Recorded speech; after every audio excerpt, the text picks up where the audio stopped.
Good morning students. आज के इस कक्षा 12 में भूगोल विषय के अंतर्गत मानव विकास का जो चैप्टर चल रहा है उसमें आज इस वीडियो में आपको हम मानव विकास के उपागम के विषय में चर्चा करेंगे। इस वीडियो को समझने के बाद आप लोग इस वीडियो का जो भी निष्कर्ष निकालते हैं, समझ में आता नहीं आता, उसका कमेंट अवश्य कर दें ताकि हमें पता लगता रहे कि आप लोग सही से समझ रहे हैं। तो वह दिक्कत आ रही है तो उसका हल निकालने की कोशिश करेंगे, आपको आप तक पहुंचाने का प्रयास करेंगे। तो इस वीडियो में आपको जो मानव विकास के इससे पहले हमने पढ़ाया, आपका मानव विकास के जो स्तंभ है उन्हीं के बाद आता है उपागम। तो इसमें पहला बिंदु है आपका आय उपागम।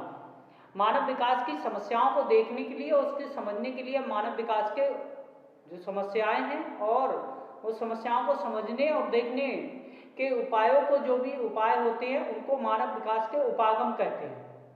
मानव विकास के उपागम में पहला उपागम है आय उपागम। आय उपागम में मानव विकास के अध्ययन में का प्राचीनतम उपागम है माना जाता है और इस उपागम में मानव के विकास की आय के संदर्भ में जाना जाता है कि उसकी आमदनी कैसी है। इस उपागम से ये स्पष्ट होता है कि किसी व्यक्ति द्वारा जिस स्वतंत्रता का उपभोग किया जा रहा है वह उसके आय के स्तर से परिलक्षित होती है कि उस व्यक्ति द्वारा कितनी स्वतंत्रता से उपभोग की वस्तुओं का उपयोग करने जो उसे स्वतंत्रता है वो कितने स्तर तक कर सकता है। आय का स्तर जितना ऊंचा होता है व्यक्ति का, जो मानवीय विकास है उसका स्तर भी उतना ही उच्च होगा। तो इससे ये आय उपागम से पता चलता है कि उसका उपभोग का स्तर क्या होगा।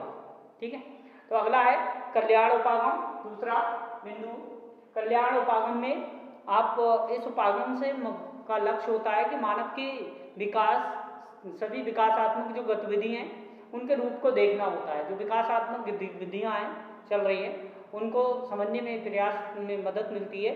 और इस उपागम का तर्क होता है कि सरकार को समूहों के लिए शिक्षा, स्वास्थ्य, सामाजिक सुरक्षा और सुख साधनों का उच्च स्तरीय व्यवस्था करना चाहिए। लोगों के विकास में सहभागिता भले ही ना निभाते हों क्योंकि वे मात्र निष्क्रिय लाभार्थी होते हैं। सरकार का दायित्व हो जाता है कि वे अधिकतम व्यय करके मानव विकास के जो स्तर हैं उनमें सुधारें और क्योंकि ये स्तर जितने सुलभ और ऊंचे होंगे मानव विकास उतनी ही त्वरित गति से आगे बढ़ता चला जाएगा। ऐसे में अगला बिंदु आता है आधारभूत आवश्यकताओं का उपागम। जो आधारभूत आवश्यकताएं हैं तो मानव की तीन आधारभूत मूल आवश्यकताएं होती हैं: भोजन, वस्त्र, आवास। यानी तो रहने के लिए बहुत पेट भरने के लिए उसे शारीरिक आवश्यकता को पूरा करने के लिए उसे भोजन चाहिए, उसके अलावा शरीर को ढकने के लिए उसे वस्त्र चाहिए, उसके बाद रहे सुरक्षा और मौसम संबंधी, जलवायु संबंधी तमाम तरह की चीज़ों के लिए एक सुरक्षित आवास की आवश्यकता होती है। इसके बिना वह उसका जीवन तीनों के बिना जो है चलना दूभर हो जाता है। और इस उपागम का मूल रूप से अंतर्राष्ट्रीय जो श्रम संगठन है जिसे इंटरनेशनल लेबर ऑर्गेनाइजेशन कहा जाता है, ILO ने प्रस्तावित किया कि उसने मानव के लिए निम्नलिखित 6 मूलभूत आवश्यकताएं जो थी उनको अनिवार्यता पे बल दिया कि ये कंपलसरी है व्यक्ति के लिए, इनको होना अति आवश्यक है। भोजन पहली, दूसरा आवास, तीसरा है जलापूर्ति और चौथा है स्वच्छता, पांचवा शिक्षा का बिंदु और लास्ट बिंदु है उसका स्वास्थ्य। तो ये 6 मूलभूत उसकी आवश्यकताएं हैं जो अंतर्राष्ट्रीय श्रम संगठन ने अपने प्रस्ताव में प्रस्तावित की हैं। यह उपागम एक ओर विकल्पों की उपेक्षा करता है तो दूसरी ओर सभी वर्गों के लिए उपयुक्त मूलभूत आवश्यकताओं को व्यवस्था करने पर बल भी देता है। अगला आता है क्षमता उपागम। तो क्षमता उपागम में आप देखिए कि इस उपागम को प्रस्तुत करने का श्रेय डॉक्टर जो हमारे अर्थशास्त्री थी वो डॉक्टर अमर्त्य सेन, अर्थशास्त्री अमर्त्य सेन सेन के द्वारा ये उपाधि दिया गया और इसमें क्या बताया गया कि उनका मत है कि संसाधनों तक पहुंच के क्षेत्रों में मानव की क्षमताओं का निर्माण बढ़ते मानव के विकास का प्रतीक है।